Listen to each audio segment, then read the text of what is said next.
What's happening, everybody? Now, this morning, over my morning coffee, I was reading a brilliant article in The Guardian. It was about Darwin Nunez and what he will bring to Jurgen Klopp's Liverpool team.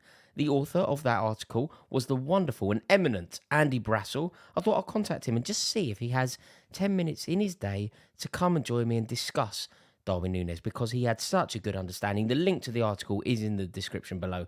But Andy, despite being in Poland, because he is off to watch the Ukraine game today, has found the time to join me. So enjoy. This is Andy Brassel giving us his insight into Darwin Nunez and will it work for him at Liverpool. Cheers.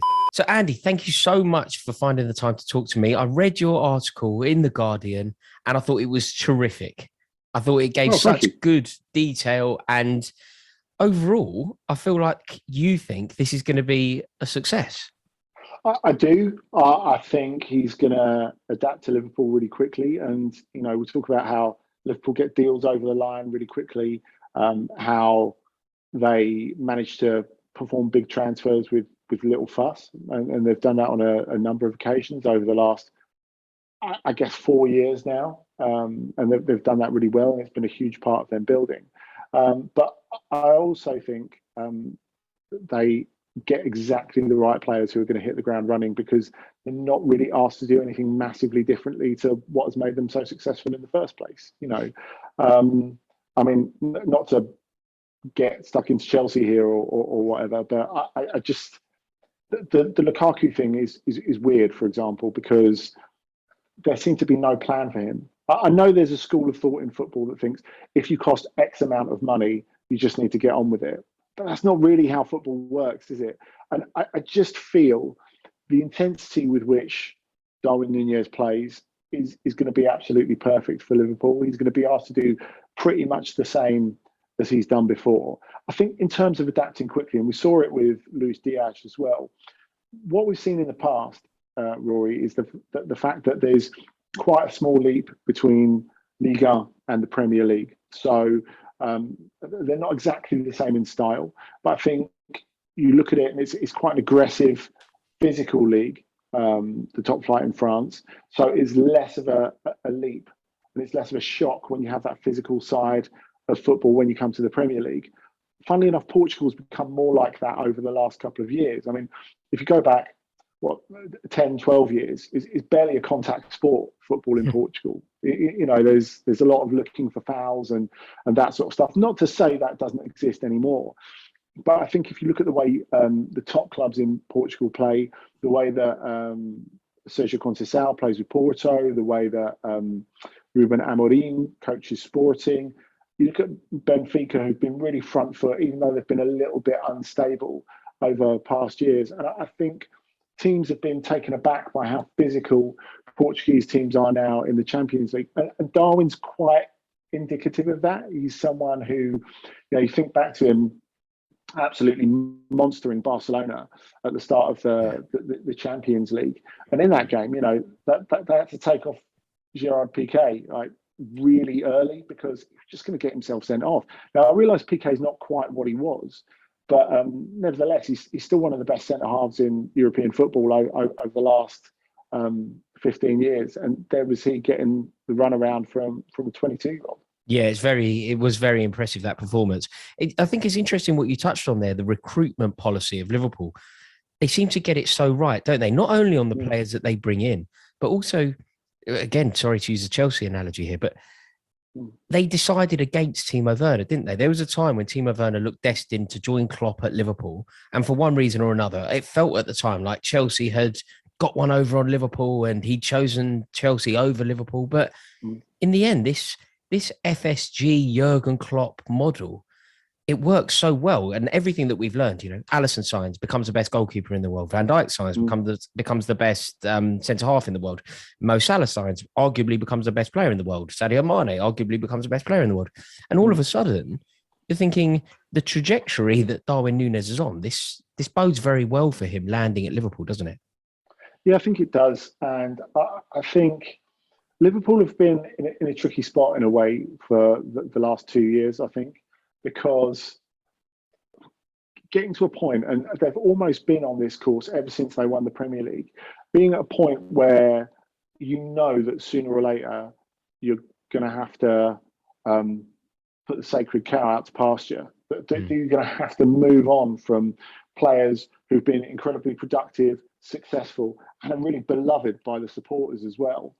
It takes a kind of brutality to move on from that. And if we go back to before the Luis Diaz signing, I thought they'd waited too long to move on from that front three, to be perfectly honest. Now, it goes to show what I know. I guess they've always had this point in mind with what might happen in terms of contracts. Do we want to throw the bag at Salah and Mane when they're at the age they are, when it's going to be extremely costly to keep them?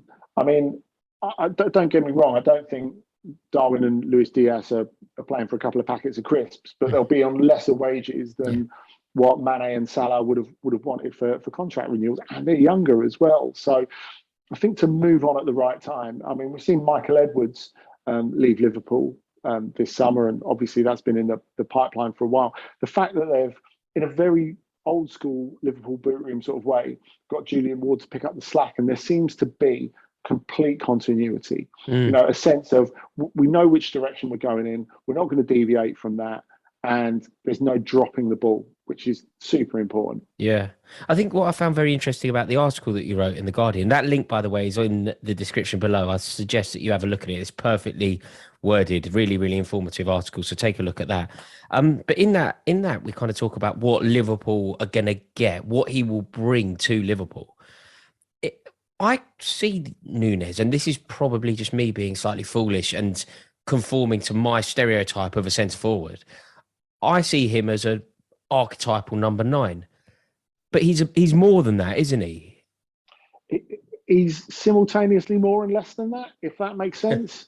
Because you're right in terms of the fact that he wants to work the whole time. He wants to run the channels.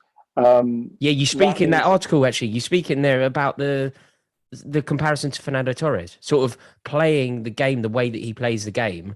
Where does that leave him in 5 years' time? Yeah, I think that's it. That's the one thing that worries me about it, the level of physical engagement, because he had a couple of knee operations when he was still a teenager, fully recovered from them. He had a knee operation in his first season at Benfica as well. And there was a lot of pressure on him because he was the most expensive player in Portuguese football history at 24 million euros. And, he needed a little bit more time, I thought.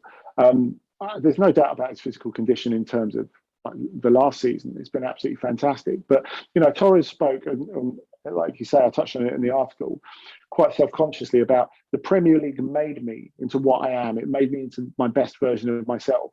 But how long can I go on like this? Because the physical engagement is just so much. And that's it with Darwin. He doesn't duck out of anything. He's so engaged the whole time. I think you add to the fact that he's going to run the channels, and Liverpool need him to do that because it will create the space in the centre for Salah and Luis Diaz, if we're presuming that's the starting three for next season, if Mane does move on to Bayern. But that will create the space for them to come inside. He knows that he needs to be better at holding the ball up. So he's got everything that should make him a great target man. He's 6'2", he's built like an ox. He's an absolute pest for the defenders. But a couple of his coaches, especially Jorge Jesus, Jose Gomes, Almeria, where he originally rocked up in Europe, one of many coaches he played under there, have said to him, look, you've got to be better when you receive the ball in central areas. You've got to do more with that. And the good thing about him is Darwin is not one of those guys who said, well, I'm going to do what's always worked for me. He's always listening. He doesn't think he's too good to take advice, despite the fact that he's had this stratospheric rise. But it is something he needs to work on, I think.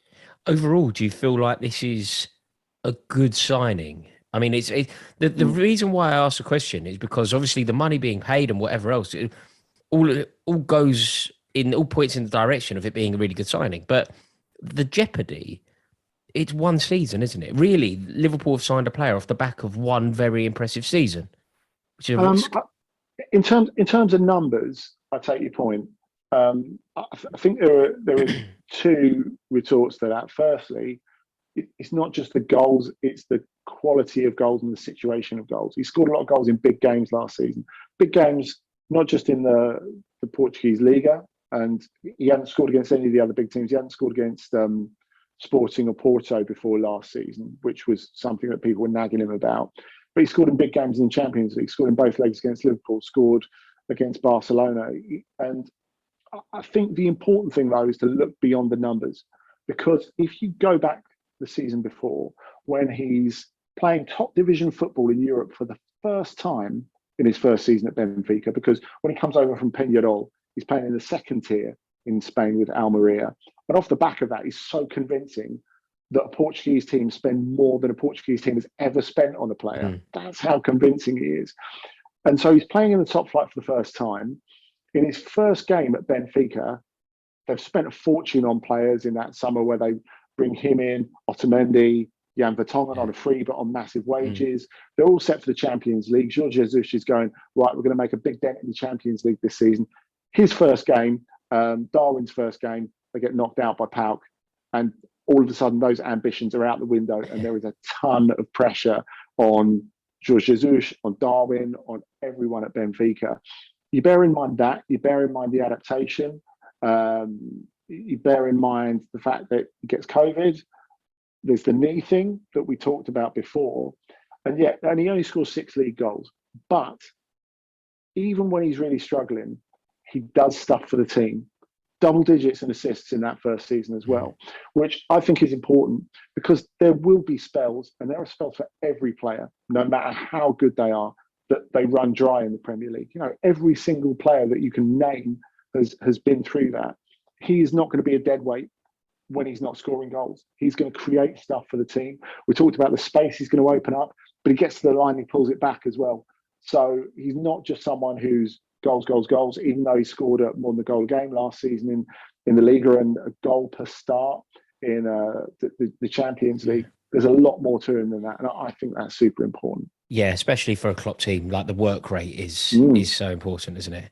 I'm getting the impression here, Ed, overall, you rate him, don't you? Yeah. I mean, you know, he's irresistible, Rory. And I think the interesting thing is, I heard Adel Taarabt talking about him the other day, and he was saying when he turned up at Benfica, he'd never heard of him. He said, you see him in training twice, and you're like, whoa, where has this guy come from? High praise, very high praise. Yeah, and everyone has that. Every coach who sees him, and it's funny. He brings out this kind of quiet, brutal side of coaches, because we've seen him be publicly criticised by coaches and be able to deal with it. But I think the reason he attracts that sort of criticism from coaches is because when you spend a little bit of time with him, the talent is so undeniable. You're always thinking, I want a little bit more. Yeah. You know, you need to be elite level, and you need to be elite level for me every game. I think that's what coaches think. We saw Jurgen Klopp was really taken with him, and Jurgen Klopp is a great mix of carrot and stick, isn't he? Which I think will work very well for Darwin. Amazing. Andy, thank you so much for coming onto this channel. An honour to welcome you on. Where are you now? You're currently in Poland, aren't you? Yeah, that's right. I'm in Warsaw at the moment, making my way down to Łódź tomorrow as we record for Ukraine Republic of Ireland, which should be fantastic. Amazing. Have a wonderful time. Thanks for having me. Cheers. Thanks for coming on, Andy. Appreciate it.